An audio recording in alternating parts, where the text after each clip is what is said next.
Sudah lama kita dipastakan atau dipetakan dalam kondisi tertentu, kita dipolakan, bahkan dibelenggu dengan sebuah konsep dan penerapan iman yang menang sebagai sebuah ekspresi dari kebangkitan Kristus yang menang mengalahkan maut. Ini tidak keliru, ini sangat tepat, ini betul bahwa iman yang menang itu menolong kita untuk tetap eksis dalam kondisi apapun, termasuk dalam kondisi derita dan susah. Tetapi kalau hanya ini yang kita tekankan, maka iman kita menjadi tidak seimbang.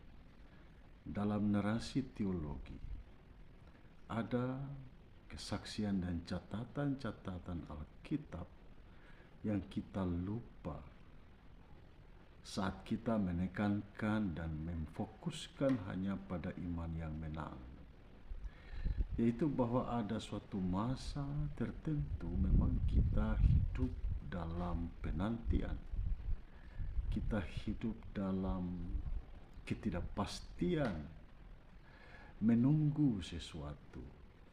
Kalau kita baca dalam Perjanjian Lama, masa derita umat Perjanjian Lama itu bahkan ratusan tahun.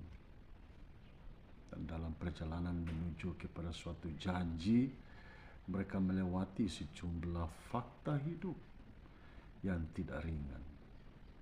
Dalam narasi Yesus, dalam derita sampai pada kebangkitan, kita mengenal satu bentuk penghayatan yang disebut dengan Sabtu Sunyi.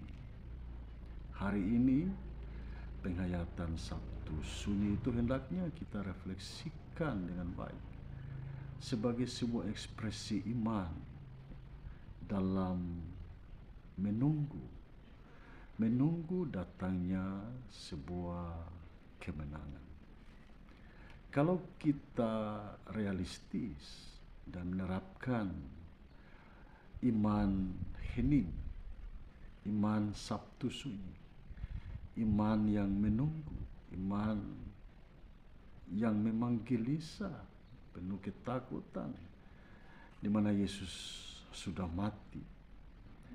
Dan dalam narasi Alkitab, para murid yang dekat dengan Yesus juga dalam kebimbangan di Sabtu Sunyi itu. Mereka tidak tahu mau buat apa. Nah, kan itu ada cerita mereka berkumpul, pintu-pintu terkunci, karena memang mereka sedang ada dalam ketidakpastian. Kalau kita merefleksikan kondisi ini, sebetulnya kita melihat juga realitas hidup kita. Ada banyak sesama kita yang masih dalam duka. Ada banyak sesama kita yang masih dalam kondisi traumatik akibat sesuatu yang menimpa hidup mereka. Mereka masih menunggu. Mereka dalam posisi Sabtu Sunyi, hari Sabtu yang panjang yang harus mereka lewati, yang harus mereka nantikan, dalam mengharapkan sesuatu yang mereka yakini akan terjadi. Nah, karena itu Sabtu Sunyi mestinya sunyi. Secara liturgis, acara-acara yang terisi di penghayatan Sabtu Sunyi sebaiknya berbentuk meditasi dan kontemplasi, ketimbang kita membuat sebuah perayaan sukacita, rame, lawak-lawakan dan seterusnya.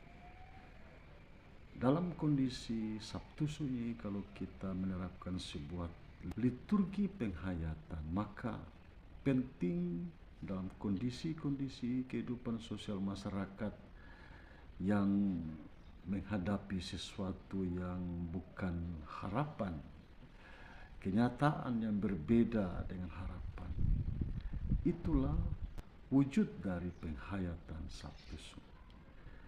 Karena itu kalau kita setia secara liturgis, mestinya hari ini hari Sabtu kita hening, kita diam sambil merasakan bahwa ada banyak sesama kita yang kini dalam kebimbangan. Teman-teman di Batang Dua, teman-teman di Halmahera Tengah, dalam kondisi Sabtu sunyi. Dan ingatlah, saudaraku, banyak orang masih ada dalam kondisi hidup Sabtu sunyi, belum pada Minggu Paskah.